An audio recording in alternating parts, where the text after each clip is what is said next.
اعوذ باللہ من الشیطان الرجیم بسم اللہ الرحمن الرحیم۔ خواب کی تعبیر بیان کرنے سے پہلے بخاری شریف کے خواب کے حوالے سے دو احادیث بیان کرنا چاہتا ہوں۔ حدیث نمبر 6983، رسول اللہ صلی اللہ علیہ وآلہ وسلم نے فرمایا، کسی نیک آدمی کا اچھا خواب نبوت کا 46واں حصہ ہے۔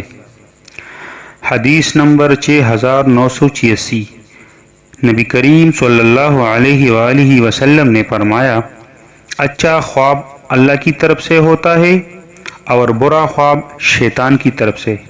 پس اگر کوئی برا خواب دیکھے تو اس خواب سے اللہ کی پناہ مانگنی چاہیے اور بائیں طرف تھوکنا چاہیے، تو خواب اسے کوئی نقصان نہیں پہنچا سکے گا، یعنی 3 دفعہ بائیں طرف تھوکنا چاہیے۔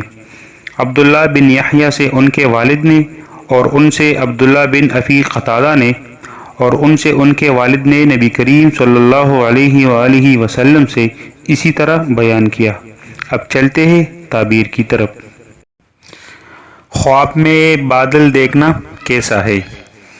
حضرت اسماعیل اشعث رحمۃ اللہ علیہ نے فرمایا ہے کہ خواب میں سیاہ بادل دیکھنا ڈر، خوف اور سختی کی دلیل اور علامت ہے، اور برسنے والا بادل یہ خیر، برکت اور فراخی کی دلیل ہے۔ اگر خواب میں دیکھے کہ سیاہ بادل دریا کے کنارے سے آتے ہیں تو یہ غم اور پریشانی کی دلیل اور علامت ہے۔ بادل کو خواب میں دیکھنا اس امر کی دلیل ہے کہ جس اندازے کے مطابق بادل دیکھا ہے اسی اندازے کے مطابق مال غنیمت حاصل ہوگا۔